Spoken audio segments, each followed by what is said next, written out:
Well, Super Friends, another day, another action figure review. Today it's going to be all about the Mattel DC Comics Multiverse Justice League Mera action figure, and this one is supposed to be made in the resemblance, in the likeness of the lovely, lovely Amber Heard. She is portraying the Atlantean princess, Arthur Curry's wife, or Orin, depending on what you know him as. Orin, I believe, is his Atlantean name. This figure still comes in the old school red multiverse packaging.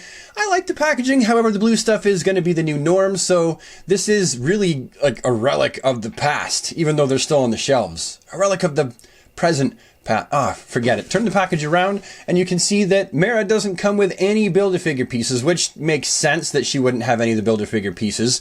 But she does come with, because of the lack of Build-A-Figure pieces, her staff and then the 2 extra hands, which is kind of cool. Reading the back here, it says, Mira is a great undersea warrior with a hydrokinetic ability to manipulate water with her thoughts. And that's what these extra hands do. You know, you wouldn't really want to pose her on the shelf just with the rest of the league unless it's an action pose. Otherwise, she'd be all like, oh, pardon me, my hands are leaking. And finally on the side, we have the lovely, lovely Amber Heard in her Mera costume. Damn, she's gorgeous. And on this side, we have absolutely nothing except for some logos. Okay, let's open it up. All right, Amber, I'm just going to take you out of your box. Oh, there's 2 bits of tape. Ah, oh, drat. Oh, and I didn't even cut it all. It's coming out. Oh, and I cut the wrong side. Frig it, I'm not even cutting it out. It's just staying in the video. All right, so I'm going to cut this side of the tape all the way through and then pull her out and just pull her. Man, this is turning into quite the ordeal, isn't it? Just pull her out and just, here's what you get. So here we have the Hydro Hands. That's kind of a neat name. I'm not sure if that's actually what you'd call them, but I'm calling them Hydro Hands from now on. You got her cool looking Hydro Hands, and the paint job on these, it's a little sloppy at times, not gonna lie. How about the other one? Yeah, it's a little sloppy at times, but you know what? These are actually a really neat additive. They didn't have to include these, and they did. And if you're into action figure photography, these are cool. These are like in motion kind of stuff. It's like getting the heat vision that you attach to Superman's face for him to shoot. Pretty darn cool. And then here we have Mira's staff. And it's, you know, it's alright. It's fairly detailed. Does the job. It's going to look good in her hands. And then we have Mira herself. And this figure looks pretty darn rad in my opinion. Between the colors that they've chose, between the sculpting, this is actually in my opinion one of the best Multiverse Justice League figures. And here's a quick shot up the back of her body looking at all those suit details. And you got the hair, the wet hair hanging down the back there, more of the armor. Very, very cool indeed. Now just popping a closer look up here at Mira and having a look at the face here, you can really see that this face, it's likely the same sculpt as the face on the back of the packaging, but it's definitely painted in a way that really makes this figure look really cool. I don't know, it's simple, but she looks really effeminate, but she looks strong, looks kind of no nonsense. I prefer the look of this face compared to the one on the back of the packaging. And then let's get some nice close-up shots of all that armor detail. Yeah, I mean, you know what? For as much slack as Mattel gets for their figures and people are like, Mattel's crap, I don't see this figure as crap, not even in the slightest. I see this figure as being more of a sleeper hit, a figure that a lot of people didn't ask for, didn't really know was coming, and it's a nice surprise. I mean, okay, we knew she was coming. We saw images of her at various conventions, but I mean, let's be honest here. How often does Mattel show us a figure and go, ooh, look what we're going to release, and then they go, nope, you're not getting her. So to me, Mira really is a nice surprise. As soon as I saw her start popping up on eBay and on Amazon, I was like, man, I done gots to have me a Mira. Now, Mira's articulation is just a little bit unique in comparison to some of the other multiverse figures. For one, let's just get right to the groin area of this figure. And you can see that, yes, it's a typical hinge, right? A hinge swivel for her groin. However, it's just the one piece. And there's a lot of movements. Like, that's crazy how much movement she has there. Her range of motion. Forward and then backwards. Then she also has articulation right here. And then she's got it at the knee. And again, we have a hidden joint. They get points for having the hidden joints, not a double jointed knee, which a lot of people really like, just a single jointed knee. And then she's got her ankle articulation, forward and backwards, but no actual pivot or anything like that. It just is what it is, forwards and backwards. And then she's got her head, which is obviously going to be on a ball joint, which is typical for DC Universe Classics and Multiverse figures. And then she's got her shoulder articulation. Now she has this armor up on her shoulder here, and you would think that that would really get in the way, but it doesn't really hinder it that much. Ooh, this one seems stuck. Should I pull it, guys? Should I pull it? Oh my god. Oh, that is tight. That is tight, boys and girls. Oh, okay. I'll be back in a second. I'm going to go pop her in some boiling water. Okay, so I've had Amber in the boiling water here for a while and taken her out and tried to actually, like, you know, deal with this problem. But she's really stuck. Like, it's not actually moving. This one does it just fine. This one, nothing. The plastic is bending. My god. Alright, let's just poke around in there. See what the heck is going on.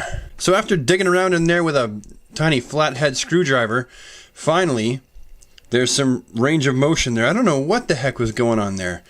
Man, that sucked. When you buy an action figure, that's not the kind of thing that you should have to deal with. Defective, stuck joints. I hate that. Alright, where was I? So the shoulder pauldrons, they actually get in the way just a little bit. Not too bad. There's still a little bit of motion there. You know, you see what you get there. And then you also have your bicep swivel. You got your elbow articulation. And it's hidden by the glove, by her gauntlet for the most part, which is kind of cool. But it also rotates here at the gauntlet as well. So there's elbow articulation. Then there's a peg hinge right here at the gauntlet, and then she also has her wrist, which is not on a hinge, but it is on a swivel. And then you've got her waist articulation 360 and an ab crunch. Now, what makes her articulation unique is the groin articulation is a little bit different than most, and she has an ab crunch. And the figures for the Multiverse Justice League line don't have ab crunches. I believe she's the only one. Nope, my bad. So does Batman and Flash. They both got ab crunches as well. Now, changing off Mira's hands is actually pretty easy. You just grab her hand by the wrist, yank it off, and there's a little hole there. And then you can just take her hand and the little peg, and it just fits right in there like that. I am the Princess of Atlantis. Look at what I can do. Whoosh. Here's a closer look at how they fit onto her hands and what they look like. We'll do the other side here too. Oh, thanks for focusing on the background there, camera. Good job. There we go. And that's what it looks like with it on her other hand. Again, not a bad additive for doing action figure photography. So anybody wondering how Mira stacks up against the rest of the Multiverse Justice League figures, I think she looks pretty darn fabulous. She mixes in really great with armored Aquaman. Yeah, there's a head swap, but I mean, their armor just looks fabulous together. And then you got Batman, Flash, Cyborg, Superman, and Wonder Woman, and she is going to look fabulous with the rest of that display. Now, if I could only finish Steppenwolf and get like a whole whack of parademons, I could do some wicked action figure photography with these.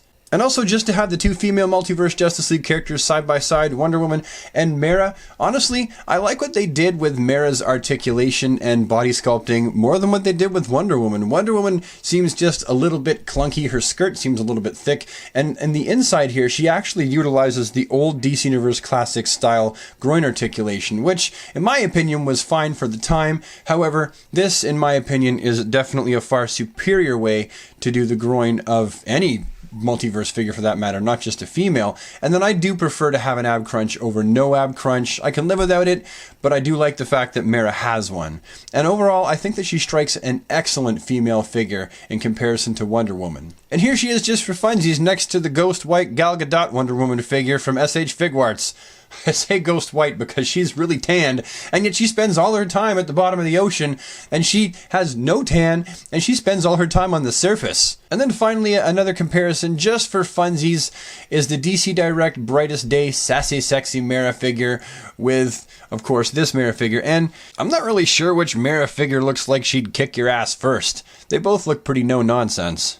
Overall, not a figure that I'm unhappy with in any way, and I certainly think this is a standout figure as far as the Multiverse Justice League figures go. I think that the articulation is what you would expect from a multiverse figure, and it actually exceeds it just a little bit with the new addition of the way that they've done her groin and hips. And you also have the ab crunch, which some people hate and some people love. I happen to like the ab crunch, so I'm pretty happy with this figure. It's probably one of my favorite Multiverse Justice League figures, along with Superman and Flash and Aquaman and Cyborg and Batman and Wonder Woman. I guess they're all my favorite, aren't they? So now's the part of the video where I say yay or nay, do I recommend her or not? And I'm going to give you a big fat yes for this figure. If you see Mira in the wild, definitely pick her up. She looks good. She's in proportion everywhere. The paint apps are actually pretty darn good with this one. There's a little bit of paint slop, but she's actually not that bad. If you find her, pick her up, because really, she's your only other chance at this point of getting a Mira figure other than the DC Direct Brightest Day one. And she sells for a lot of money. And she's also not 6-inch scale. She's 7. Bottom line is, bang for buck, I think that this action figure, if you're a fan of Mira and you're a fan of the Justice League, it's going to be worth you picking her up. And with that, DC Squad, I think this video is about over. So thank you so much for taking the time to watch this action figure review of the Justice League Mira action figure. I really appreciate you taking the time to do so. If you liked the video, please leave a like on it. If you have anything to say, leave any comments you have down in the comment section below, because I read absolutely every comment. And if you think you might want to see more of my sort of content show up in your inbox and you're not yet subscribed to the channel, just hit the subscribe button. Remember to ding that bell so you never miss a video, and I will see you next time with the next video. Have a good day, super friends.